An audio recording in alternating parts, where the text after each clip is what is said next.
सत्य को खोजने वाले आप सभी साधकों का हमारा नमस्कार। जैसे मैंने पहले आपसे बताया था कि सत्य है सो है, उसे आप बदल नहीं सकते, उसको आप वर्णित भी नहीं कर सकते, उसके बारे में आप कुछ कहने से भी उसे आप जान नहीं सकते। किताबों को पढ़ के भी आप सत्य को जान नहीं सकते। हाँ, इशारा जरूर हो सकता है कि सत्य क्या है।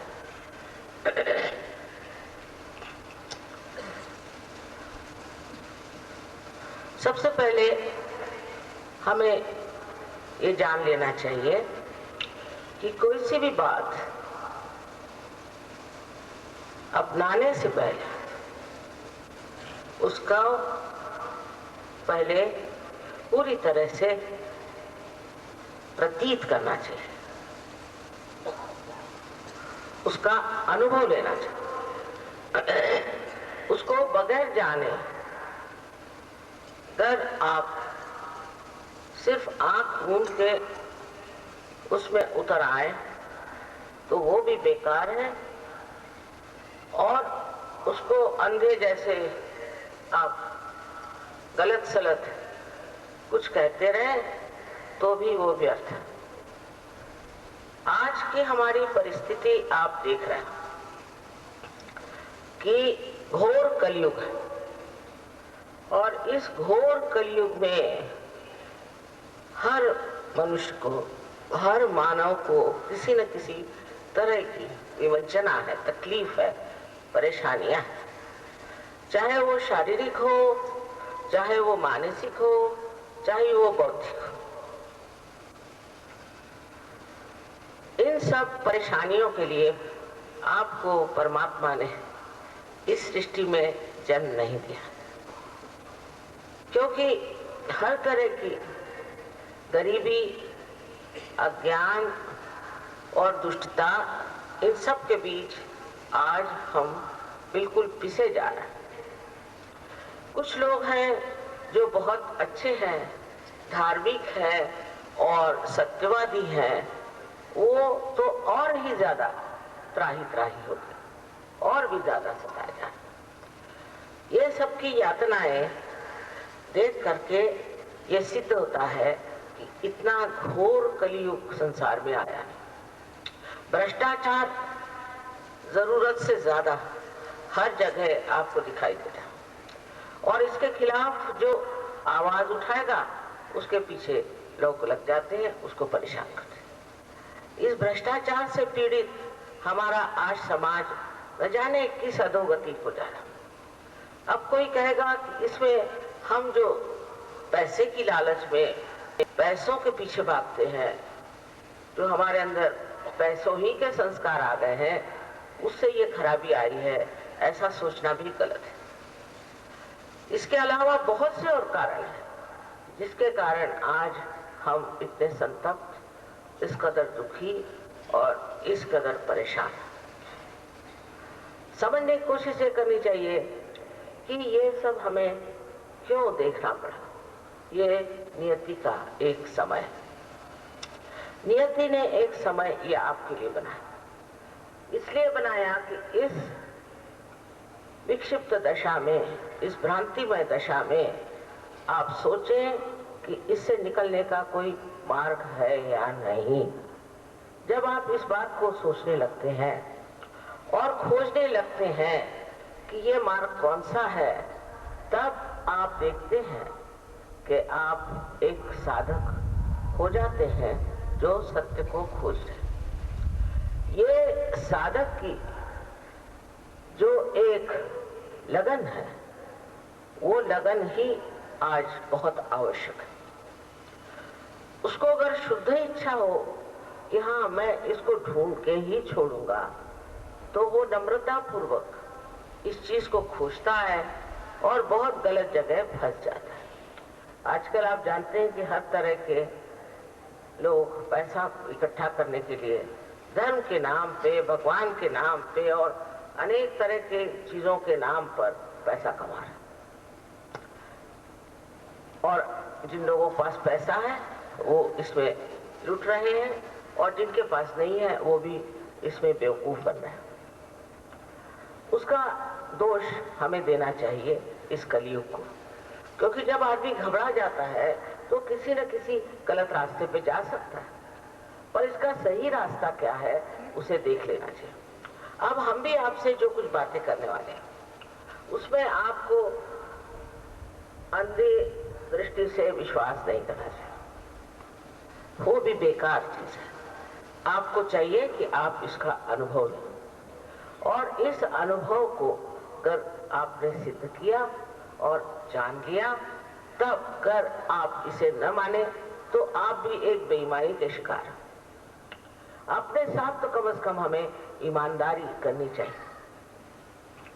और आजकल जो बहुत दिशा भूल करने वाले लोग निकले हुए हैं वो हमेशा लोगों को गलत रास्ते पे डालने की कोशिश करेंगे, और ये दिशा भूल करके ही वो कुछ न कुछ अपने को सबका प्रतिनिधि समझते हैं और उन्होंने एक मंच अपना तैयार कर लिया। ऐसे लोगों से बच के रहना चाहिए, क्योंकि इन लोगों ने आज तक किसी की भलाई की नहीं, सिवाय इसके इसका विरोध कर, उसका विरोध कर, इसको करो, उससे कोई फायदा होने नहीं।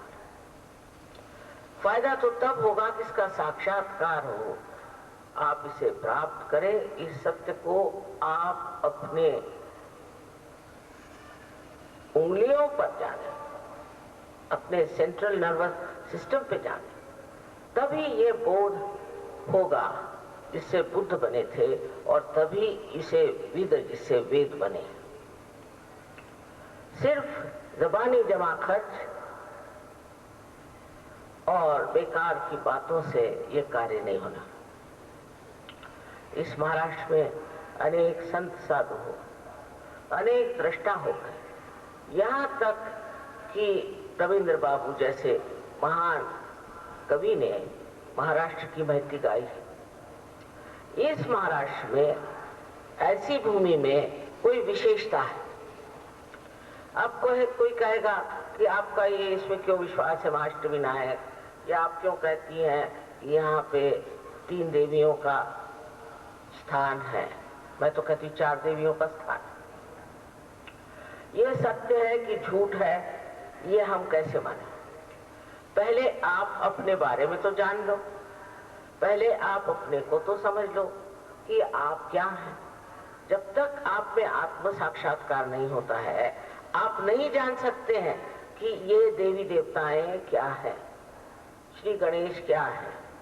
अंधे जैसी सब चीजें करने से भी कोई लाभ नहीं होता। अब बहुत से लोग मेरे पास आके कहते हैं कि माँ हमने इतने अनुष्ठान किए, अपने ये किया, हमने वो किया, और हमें तो कुछ प्राप्त नहीं हुआ।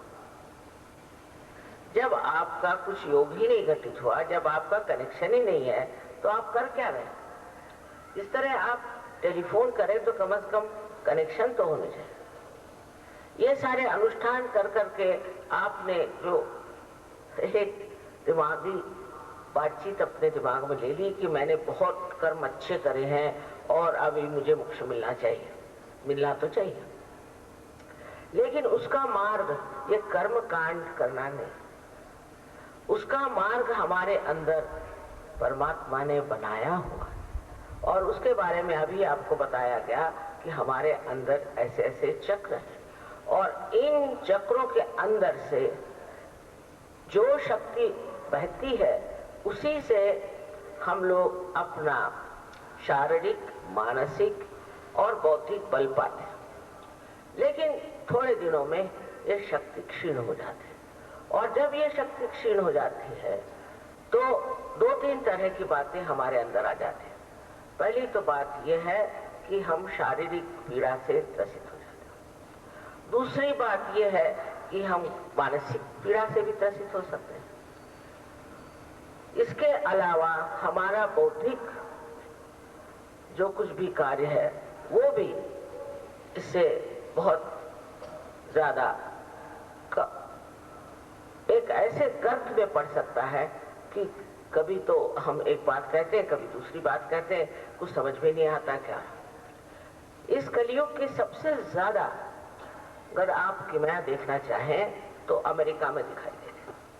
अमेरिका में कहते हैं कि थोड़े दिनों में 65% लोग स्किज़ोफ्रेनिक हो जाएंगे, माने कुछ टाइम के लिए वो पागल हो जाएंगे और कुछ टाइम के लिए ठीक रहेंगे। ऐसे अपने देश में आधे पागल मैंने देखे नहीं अभी तक, पर वहां पर ऐसे बहुत लोग हैं जो कि थोड़े दिन के लिए बिल्कुल अच्छे नौकरी करते हैं, धंधा करते हैं, फिर एकदम से वो उनकी हालत खराब हो जाती है और उसको कोई तरीका नहीं जो ठीक करे। वहां पर अनेक चीजें ऐसी हो गई हैं कि शारीरिक तकलीफें एक अजीब सा स्वरूप लिए हुए, छोटे बच्चे तक वहां बहुत परेशान, ऐसी गंदी गंदी बीमारियां उनको हो गई कि उस बीमारी से उनका छुटकारा नहीं। इसके अलावा वहां पर बहुत से लोगों को ये जो झूठे लोग थे उन्होंने लूट लिया और लूट कर पैसे बना करके बैठे हो। इस प्रकार नानाविध तरीके से त्रस्त ये लोग हैं।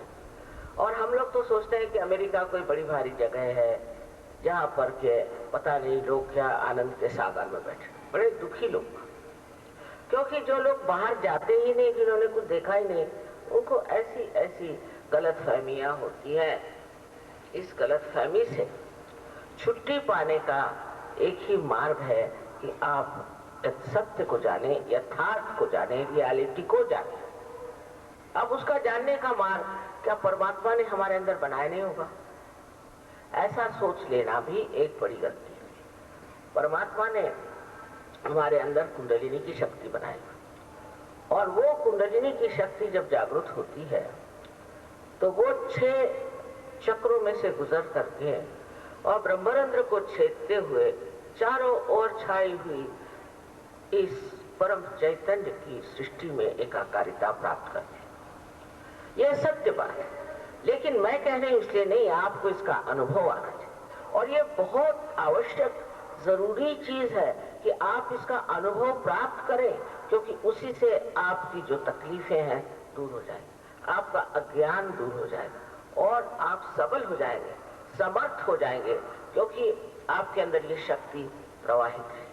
इसी शक्ति के द्वारा ये आज फूल यहाँ लगे हुए हैं, इसी शक्ति के द्वारा हमारा हृदय भी चलता है। ये अगर हमारे अंदर शक्ति है और इसकी अगर जागृति हो सकती है तो उसे क्यों न किया जाए, उसे क्यों न प्राप्त किया जाए। एक महाराष्ट्र में बहुत बड़े आप जानते हैं ज्ञानेश्वर हो गए। ज्ञानेश्वर जी ने 6ठे अध्याय में बताया हुआ है कि कुंडलिनी जो है वही ये कार्य करती है। वो जितना काव्य में बता सकते थे उन्होंने बता दिया। उस पर भी पता नहीं, हो सकता है कि विस्तार पूर्वक बताया हो, पर क्योंकि उस वक्त के धर्म मार्तंड इस मामले में जानते नहीं थे तो उन्होंने कहा कि ये जो 6ठा अध्याय है ये निषिद्ध है, इसको मत जानो। आजकल दूसरे तरह के धर्म मार्तंड निकले हुए जो आधे अधूरे डॉक्टर हैं, आधे अधूरे अपने को इंटेलेक्चुअल्स कहते हैं, आधे अधूरे बुद्धिजीवी हैं। ये लोग कहना शुरू कर दिया है कि ये कोई चीज नहीं। ये कहने से क्या फायदा हो, ये बोलने से क्या फायदा हो, इससे किसको लाभ होने वाला है? बेकार के एक चीज बना करके लोगों को दिशा भूल करना और उनको जो पाना है वो नहीं पाने देना, ये हमारे महाराष्ट्र में बड़ा भारी जिसको कहें शाप है, कर्ज। ऐसे जो आधे अधूरे बुद्धिजीवी लोग हैं, इन्होंने तो अपने महाराष्ट्र का सत्यानाश करके रखा है हर जगह। जब मैं कोई अखबार पढ़ती तो मुझे आश्चर्य लगता है कि किसी भी झूठी बात को सर पे उठा करके ये लोग क्यों इतना दौड़ते हैं और इसे क्यों मानते हैं? इससे किसका लाभ होगा? कौन से समाज का लाभ होने वाला है? इससे कोई सुख आनंद कुछ नहीं मिलेगा। अखबारों में पढ़ पढ़ के मुझे बड़ा आश्चर्य होता है, ये अखबार है इस राजनीति के साथ है, ये अखबार है उस राजनीति के साथ है। अरे ये राजनीति में आजकल के कोई सत्यता है, कोई यथार्थता है, उसमें कोई अच्छाई है? सारे एकदम जैसे सड़े हुए गले हुए सब ये मंच बने हुए हैं। इनको अगर ठीक करना है तो पहले सब लोग आत्म साक्षात्कार को प्राप्त करें। अगर इसको प्राप्त नहीं होगा, जिसको प्राप्त नहीं होगा वो कभी भी कोई भी सही काम नहीं कर सकता, वो कभी भी किसी को सुख नहीं दे सकता। वो अपनी लालच में, वो अपने ही स्वार्थ में डूबा रहेगा और कितने ही लोग उससे पीड़ित हो जाएं सो उसे उसमें कोई हर्ज नहीं। और ये लालच सिर्फ पैसा की नहीं, सत्ता की है। पर इन लोगों को अगर आत्म साक्षात्कार हो जाए तो ये लोग भी समझ लेंगे कि हमने आज तक किस मृगजल के पीछे सारी अपनी चेष्टाएं की, क्यों हम ऐसे लोगों के पीछे भाग रहे थे और ऐसी सत्ता के पीछे भाग रहे थे जिससे न तो हमें सुख मिला न दूसरों को मिला। जैसे लालच एक बड़ी भरी चीज है, ऐसी अजीब सी बीमारी है कि उनके पास सब होगा, मोटरें होंगी, गाड़ियां होंगी, सब कुछ होगा, पर तो भी दीवार भी उनके जो है उसमें भी नोट भरे रहने चाहिए। न तो वो दीवारों को अपने साथ ले जा सकते हैं, न मोटरों को ले जा सकते। पर कहने से किसी से ये लोभ, ये मोह छूटने नहीं वाला। एक ही तरीका है कि उनके सामने प्रकाश आत्मा का आ जाए। जिस दिन आत्मा का प्रकाश आ जाता है तो आदमी एकदम देखता है, बाप रे मैं क्या कर रहा था, मैं कहाँ जा रहा था, मैं कौन से नर्क के गर्त में ये दीवारों में पैसे भर रहा था, ये मैं क्या कर रहा था। ये जब उसको एकदम ज्ञात होता है तो वो सोचने लग जाता है कि ये मैंने कौन सी व्यवस्था कर दी, कल मैं मर जाऊं तो मेरा क्या हाल होगा। मुझे लोग आज बहुत मानते हैं, लेकिन कल मरने पर मेरी क्या दुर्दशा हो। और मरने के बाद भी लोग सोचेंगे चलो छूटे, इस दुष्ट से एक बार किसी तरह से नजात पाए, से किस तरह से छुट्टी हुई। इस तरह के जीवन से जीने से अच्छा यह है कि आदमी अपने को अपने आत्म गौरव में और स्वाभिमान में जिए। अपने स्वाभिमान में जीना इन लोगों को नहीं आता। ये झूठी झूठी बातें फैला करके और झूठे झूठे कार्य करके अपने को बड़े महान समझने लग जाते हैं। ऐसी बाहरी झूठी महानता ऐसी गिरती है कि जो आज बड़े सीना तान के चल रहे हैं तो कल सर के बल खड़े हो जाते हैं। आज अपने को जिस चीज की बहुत जरूरत है वो है देश प्रेम, निस्वार्थ देश प्रेम, देशभक्त। हमने तो भगवान की कृपा से हमारी उम्र यह है कि हमने तो एक से एक देशभक्त देखे, जिन्होंने अपना सारा जीवन जो है वो तन मन धन सब कुछ देश पे अर्पित कर दिया। लेकिन आज ऐसे लोग हैं कहाँ? ऐसे लोग नहीं है, सब ज्यादातर स्वार्थी लोग हैं और उनके पीछे भी सब स्वार्थी लग रहे हैं। पर स्वार्थ शब्द का अर्थ समझना यह है कि जिसने स्व का अर्थ समझा वही स्वार्थी हो सकता है। और ये स्वार्थ हमें प्राप्त हो सकता है अगर हमने अपनी कुंडलिनी को जागृत करके और अपने आत्मा का दर्शन किया। आत्मा का प्रकाश जब हमारे अंदर आता है तो सबसे पहले मनुष्य के मुख पे ही एक दीप्ति आ जाती है, उसके चरित्र में एक विशेषता आ जाती है, एक आदर्शवादी हो जाता है। उसमें ऐसी छोटी छोटी ओछी बातें भाग जाती और एक दैदीप्यमान चरित्र उसके अंदर जीवित होता है। इसको प्राप्त करने के लिए आपको कहीं जाने की जरूरत है, कोई जंगलों में घुसने की जरूरत नहीं, किसी साधु सन्यासियों के पास जा करके तप जप करने की जरूरत नहीं, अपना घर द्वार अपनी बीवी बच्चे छोड़ने की किसी चीज की जरूरत नहीं।